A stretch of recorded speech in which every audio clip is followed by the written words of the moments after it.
lagi bersama saya Made Jaya, masih tetap di channel Bambu Dewata. Tak lupa sebelum saya akan memberikan satu tayangan beberapa review bambu ini, akan saya berikan penjelasannya sesuai dengan filosofi yang akan saya terangkan di Bambu channel Dewata. Tak lupa sebelumnya lebih awal kami selalu mengucapkan salam rahayu, salam sejahtera, Om Swastiastu, Namo Buddhaya, Assalamualaikum bagi para teman-teman pecinta bambu unik se-Nusantara, dan juga kepada para subscriber yang telah membantu channel kami selama ini. Semoga kalian di sore hari ini, saya doakan selalu dalam keadaan sehat selalu, berbahagia selalu, dan apapun yang dicita-citakan, apapun yang dikerjakan, senantiasa selalu membuahkan hasil rezeki yang melimpah ruah, kesehatan, keselamatan, kebahagiaan dunia dan akhirat. Oke teman-temanku, kali ini kami akan memberikan satu penjelasan dan memberikan satu pencerahan tentang khusus bambu kurung, pakem bambu kurung, di mana beberapa tayangan di video kami ada memang kami menjelaskan tentang bambu, filosofi bambu kurung, tapi karena kondisinya karena di alam, jadi konsentrasi pada saat menjelaskannya juga belum begitu akurat, belum begitu jelas. Nah, kali ini dengan keadaan kondisi sudah tenang, kami akan menjelaskan tentang filosofi bambu kurung, yang mana mengandung arti yang sangat istimewa sekali bagi seseorang yang mau melatih olah spiritual ke dalam dirinya masing-masing. Apapun jenis agamanya, tetap ia akan bisa melatih spiritual ke dalam dirinya masing-masing. Dan ada pun beberapa ini kriteria ataupun ciri-ciri fisik dari bambu kurung itu sendiri. Ada berbagai macam jenis teman-temanku namanya. Nah, seperti yang akan kami tunjukkan, nah seperti ini ciri fisiknya. Ini kami dapatkan sudah lama sekali teman-teman, kurang lebih sekitar ada 1 tahun lebih ini. Ini seharusnya posisinya di batang utama ini, ada akarnya. Tapi karena saya pada saat memotongnya karena terburu-buru atau bagaimana, akhirnya ini terpotong jadinya seperti ini. Ini mengarah ke pakem kurung Nogosatru, nah, seperti ini. Bambu kurung Nogosatru bisa diperhatikan, nah seperti ini. Lumayan besar juga ini teman-teman, jenis dari bambu ori yang ini seperti ini. Seperti ini bambu kurung Nogosatru. Yang ini walaupun kecil juga sama juga, ini bambu kurung juga seperti ini polisi kami. Ini juga termasuk bambu kurung Nogosatru karena dia masuk ke dalam seperti ini. Bisa di zoom, nah, seperti ini dia masuk ke dalam. Ini juga masuk kategori bambu kurung Nogosatru. Nah, ini yang besar ini, seperti ini. Nah, ini mengarah bambu kurung Lam Jalala namanya teman-teman, seperti ini. Nah, ini bambu kurung Lam Jalala, karena ini dia punya ranting naik ke atas ini. Ini pada saat kami mendapatkan ini, perjuangannya benar-benar ekstra luar biasa teman-teman, karena ini ketinggiannya hampir sekitar 15 meter saya naik bambu ini. Ini juga bambu kurung. Nah, tapi kami tidak akan membahas tentang bambu kurung Lam Jalala maupun bambu kurung Nogosatru ataupun bambu kurung yang lainnya.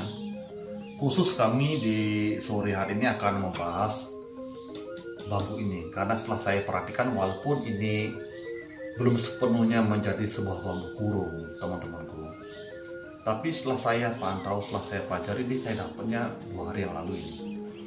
Setelah saya pelajari, setelah saya pantau dari kacamata filosofi dan pencerahan sesuai dengan makna alam yang terkandung dalam bambu kurung ini ternyata dari sisi kerohaniawannya, dari sisi kacamata spiritual,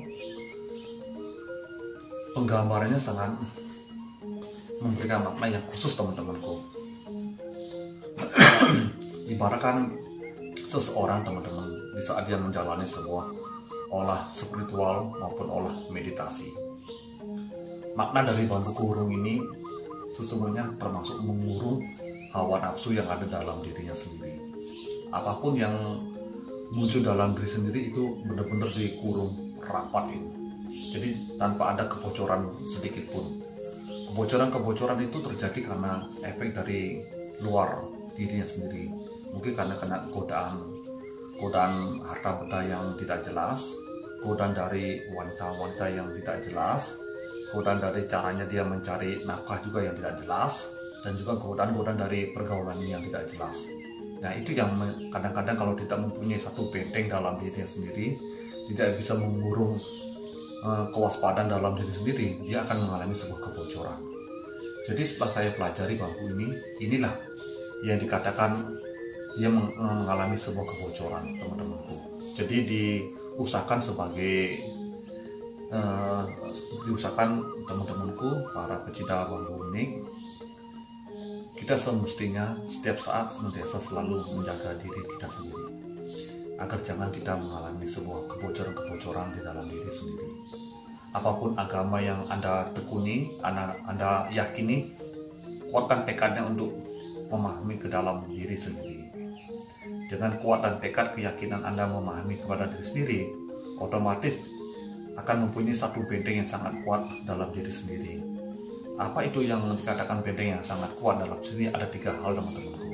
Kesatu, dia bisa menjaga pola pikirnya dengan baik. Pola pikir yang baik artinya dia bisa memfilter maupun menyaring hal-hal yang buruk akan keluar dalam dirinya, karena ada niat dalam dirinya, itu dia bisa menjaganya. Yang kedua, hal-hal yang buruk yang dia tangkap dari di luar dirinya sendiri. Jadi usahakan selalu pikiran mengarah kepada hal-hal yang positif, apapun jenisnya, fenomenanya, baik dalam diri sendiri maupun dalam luar diri sendiri pun. Walaupun kita berinteraksi dengan siapapun juga, diusahakan selalu kita eling dan waspada, menjaga pikiran kita sendiri agar tidak terjebak kepada hal-hal yang tidak baik yang mengganggu pikiran kita sendiri. Karena kekuatan pikiran kalau kita tidak bisa menjaganya dengan baik, teman-teman, itu sangat berdampak buruk sekali dalam diri sendiri. Salah satunya tidur bisa tidak nyenyak. Yang kedua, mengalami satu kegelisahan dalam hidup. Kadang-kala kita dalam hal mencari ekonomi maupun dalam hal mencari hubungan keluarga juga akan menimbulkan sebuah keraguan dalam pikiran itu sendiri. Jadi pikiran itu ibaratkan seperti pelopor, teman-temanku. Pikiran adalah tongkat utama yang mengatur segala fenomena dalam diri sendiri, baik jiwa, jasmani kita, nyawa kita, semua yang sukma kita, semua yang mengatur adalah hal utama adalah di pikiran. Karena pikiran menjadi tongkat yang penting dalam diri kita untuk melatih pola spiritual, pola kebatinan kita sendiri. Jadi diusahakan apapun nanti yang Anda pelajari tentang agama Anda, apapun yang Anda pelajari tentang teknik-teknik cara Anda berdoa, diusahakan pikiran selalu lurus dan yang utamakan berpikir selalu yang positif, berpikir positif kepada keluarga kita sendiri, berpikir positif kepada lingkungan kita sendiri, berpikir positif kepada masyarakat sekitarnya. Otomatis dimanapun kita berada akan selalu dicintai sesama manusia maupun sesama makhluk yang lain juga. Begitu, teman-teman, kekuatan pikiran yang harus tidak boleh mengalami satu titik kebocoran, selalu tetap dikurung dengan hal-hal yang penuh dengan kewaspadaan. Jangan sampai seperti filosofi bambu ini, dia mengalami satu kebocoran karena dia belum mampu untuk mengurung dirinya. Nah, seperti ini. Jadi hal-hal yang buruk ini muncul seperti ranting-ranting seperti ini, lepas dari teman-temanku, terseret dengan pergaulan tidak baik, terseret dengan cara mencari harta yang tidak baik, dia terseret dengan cara-cara memikirkan hal-hal yang tidak baik. Jadi banyak sekali rintangan-rintangan batin ini muncul dalam diri sendiri. Kadang-kala bisa mempunyai niat jahat, kadang-kadang mempunyai nafsu yang tidak baik, kadang-kala dia misalnya menjadi penipu, pembohong dan segala macam. Jadi banyak sekali rintangan yang terjadi seperti ranting ini, teman-teman, kalau kita tidak bisa menjaga pikiran kita sendiri. Jadi benar-benar harus, saya ulangi lagi, benar-benar harus dikurung pikiran kita sendiri agar tidak mengalami sebuah kebocoran.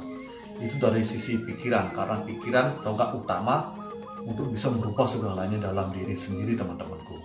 Jadi pentingnya sekali kita melaksanakan suatu olah spiritual, terutama yang dikatakan meditasi, adalah manfaatnya sangat banyak sekali, teman-temanku. Satu, kita bisa menambah kekuatan kita dalam berpikir. Kedua, kita bisa membentengi diri sendiri dari hal-hal yang tidak baik. Ketiga, kita lebih kusuk, lebih ada sentuhan rasa dalam melakukan doa-doa tertentu dengan lewat meditasi. Yang keempat, kita sendiri juga merasakan satu kedamaian, ketenangan dalam diri sendiri. Teman-teman, kalau kita melatih olah meditasi lewat cara mengatur pikiran, itu dari sisi pikiran. Yang kedua, sekarang saya membahas tentang ucapan, tentang perbuatan melalui kalimat maupun ucapan. Ini juga ada hubungannya dengan bambu kurung yang mengalami kerusakan seperti ini, karena bentengnya juga tidak mengalami sebuah kebocoran, kehancuran seperti ini. Nah, kita kan sering mengetahui suasana yang ada di masyarakat, teman-temanku. Pertikaian, percekcokan, dendam, pembunuhan, ketersinggungan, saling mengejek, saling menghina, segala macam dimulai dari mulut, teman-temanku. Ada ibarat orang bilang tuh, lidahmu setajam pedang, lidahmu setajam silet. Jadi diusahakan lidah kita, mulut kita sendiri harus benar dijaga kualitasnya. Lebih baik kata orang bilang, diam berarti emas. Nah, sedikit bicara tapi mengandung makna, daripada banyak bicara malah itu mengundang hal-hal yang buruk dalam diri sendiri. Kalau kita tidak mempunyai kualitas kontrol pikiran yang baik, kewaspadaan yang baik yang mengatur pikiran itu sendiri melalui ucapan yang akan dikeluarkannya. Tetapi kalau kita tidak mempunyai kontrol diri di dalam pikiran, jadi ucapan yang keluar itu tidak ada kewaspadaannya, teman-temanku. Itu sama juga seperti bambu kurung ini, dia mengalami sebuah kebocoran terus. Akhirnya kita tidak mudah dipercaya orang. Yang kedua, kata-kata kayak berbohong, mengucap kata-kata kasar, kadang-kadang kata-kata yang menyakitkan juga sangat membahayakan sekali, teman-temanku. Jadi kewaspadaan dalam mengucapkan suatu kata-kata harus benar-benar dijaga, teman-temanku. Jadi dimanapun kita berada, dimanapun kita bergaul dengan siapapun juga, ciptakan suasana kita ada kesan kedamaian bagi yang mendengar, dan juga bagi diri sendiri juga merasakan sebuah kenyamanan. Jadi dimanapun kita berada, seolah-olah kita menciptakan suasana yang nyaman, suasana yang benar-benar merasakan sebuah kedamaian dalam diri sendiri. Dimanapun kita tinggal, baik di kota maupun desa, di pelosok dimanapun, kita niscaya akan selalu dicintai orang, disayangi orang, karena semua terutama dari ucapan itu sendiri, teman-teman sendiri. Dan juga kalau bicara tentang ekonomi, teman-teman, ucapan kadang-kadang membuat seseorang itu menjadi miskin. Ucapan kadang-kadang membuat orang itu menjadi barokah, menjadi kaya. Ucapan kadang-kadang bisa mempengaruhi orang banyak bergaul. Ucapan kadang-kadang membuat orang menjadi musuh. Semua dimulai dari ucapan. Tapi banyak orang tidak memahami apa penyebabnya kok ucapan kadang-kadang bisa mengalami satu energi negatif dalam dirinya sendiri.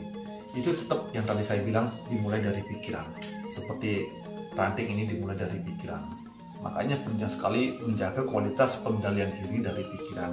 Sering-seringlah teman-temanku, para pecinta bambu unik Nusantara, ataupun para subscriber dimanapun mereka berada, sering-seringlah kita melatih meditasi. Karena meditasi adalah bukan sesuatu yang mistik atau sesuatu yang mengundang-undang hal-hal yang gaib.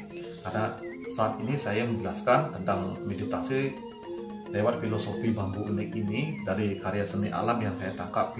Filosofi alamnya itu dari sisi ketenangan jiwa, bukan dari sisi mistiknya yang saya ambil tentang olah meditasi. Adapun kadang-kadang kita menjalani sebuah meditasi bisa memunculkan suatu hal-hal yang di luar nalar kita sendiri. Itu adalah sebuah bonus dari ketekunan kita menjalani sebuah meditasi. Jadi kesimpulannya, dimohon selalu menjaga ucapan kita, menjaga pikiran kita agar tidak mengalami sebuah kebocoran. Tetap dikurung semua itu. Nah, seperti bambu kurung ini yang saya bilang. Yang ketiga, sekarang saya akan membahas tentang apa itu yang ketiga, tentang perbuatan badan jasmani. Perbuatan badan jasmani sama seperti kita mempunyai sebuah niat. Katakanlah kita mengambil suatu benda, anggaplah sebuah benda akan saya tunjukkan seperti ini. Sebentar. Anggaplah tangan saya pakai ya. Anggaplah ini pisau, teman-temanku. Kita kadang-kadang kejadian-kejadian di luar diri sendiri, di masyarakat, kadang ada yang membawa pistol, membawa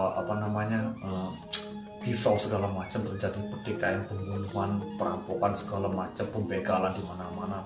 Kadang-kadang bisa terjadi istilahnya membakar istrinya, membakar suaminya, saling bacok, saling pokoknya hal-hal yang buruk yang sekiranya dilakukan oleh badan jasmani, kadang mencuri segala macam. Itu semua tetap berawal dari pikiran teman-temanku sendiri. Contoh nyata seperti ini, kalau kita bicara tentang olah spiritual dan meditasi. Kalau kita tangkap, oh ternyata perbuatannya dia jelek, itu perumpamaannya.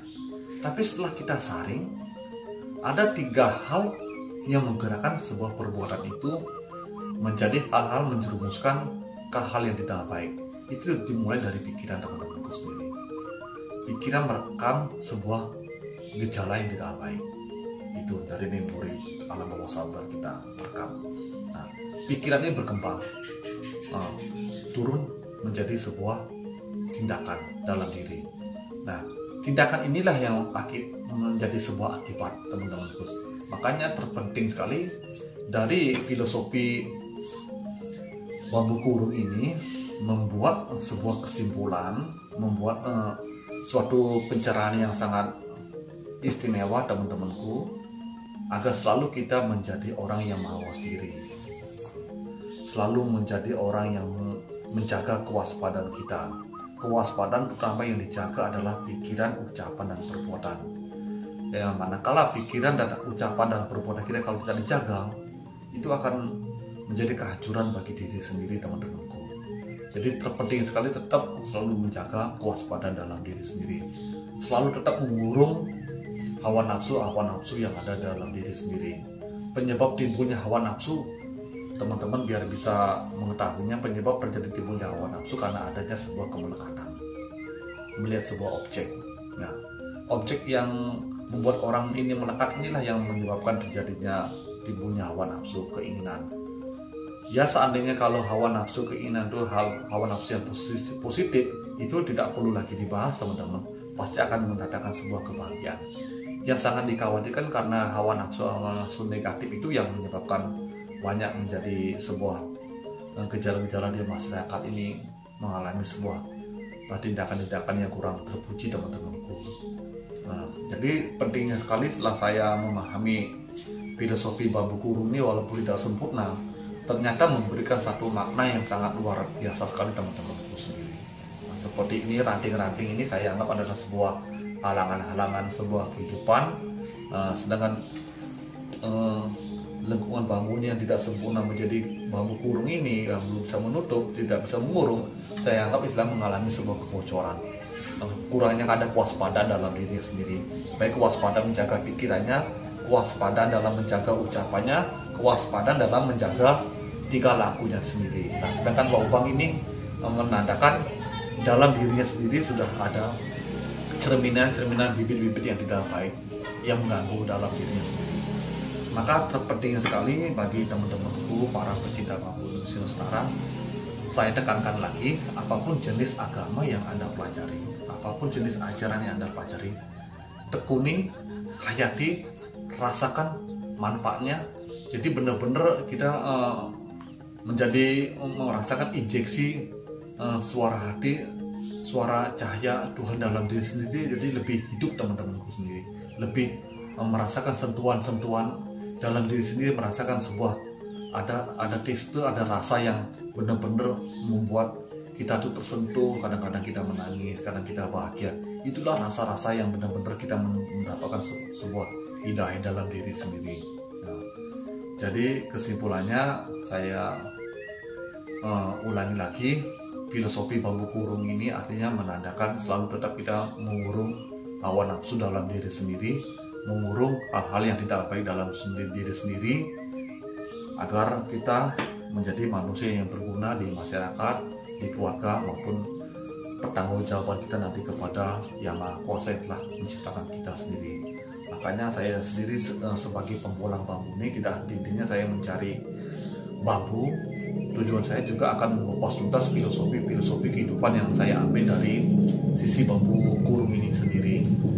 Akhir kata, jika dalam webinar saya di sore hari ini ada sesuatu yang kurang berkenan, kurang memuaskan dalam webinarnya, tetap saya selalu dengan kerendahan hati saya meminta mohon maaf sebesar-besarnya kalau ada hal-hal yang kurang berkenan di hati para teman-teman sekalian. Oke, sekian dulu keterangan dari saya, webinar saya sendiri dari filosofi bambu kurung sendiri, yang mana selalu mengajari kita agar selalu menjadi manusia-manusia yang berjiwa penuh kewaspadaan, berjiwa manusia yang penuh kesadaran, sadar dalam berpikir, sadar dalam berbuat, sadar dengan apa yang diucapkannya, agar selalu mempunyai ucapan, pikiran, dan perbuatan mengarah ke hal-hal yang baik, hal-hal yang positif, yang mana selalu diawali oleh kekuatan-kekuatan Tuhan yang menunjukkan jalan terang bagi dirinya sendiri sebagai umat manusia di muka bumi ini.